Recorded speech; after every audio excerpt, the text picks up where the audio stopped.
हे काय झालं, इशूला काय लागलं ते सांगते पुढे, त्यासाठी स्टे ट्यून राहा. तर नमस्कार मंडळी, ओम साईराम, शुभ सकाळ सर्वांना. गुरुवार होतं, छान असे पूजा आवरून घेतली, त्यानंतर इडलीचा नाश्ता बनवलेला, सो तो खाऊन वगैरे घेतला आणि त्यानंतर घेतलं जेवण बनवायला. खूप जास्त मेन्यू होते जेवणामध्ये, पण घाई गडबडीत शूट करायचं राहून गेलं.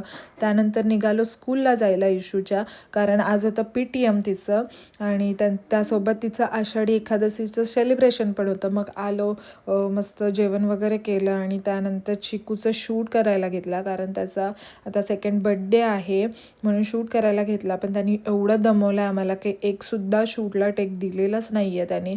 त्याला डेकोरेशनच फक्त अस्ताव्यस्त करायचं होतं आणि त्या डेकोरेशनच्या मध्ये बसायचंच नव्हतं अजिबात.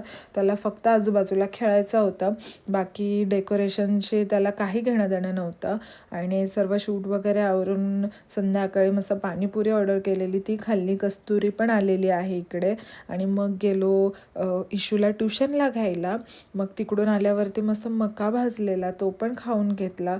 गौरी ते मक्याला मस्त मीठ मसाला लावत होती, तो खाऊन घेतला. मग चिकूचं आणि इशूचं इथे मस्त भजन चालू होतं, त्यांनी लावलेलं आणि त्यांचे तेच डान्स पण करत होते सोबत आणि ऐकत पण होते. मग रात्री भांडी वगैरे सर्व काढली, तर ही दोघं बोलली की द्या आम्ही भांडी घासतो, म्हणून दोघांना भांडी घासायला दिली.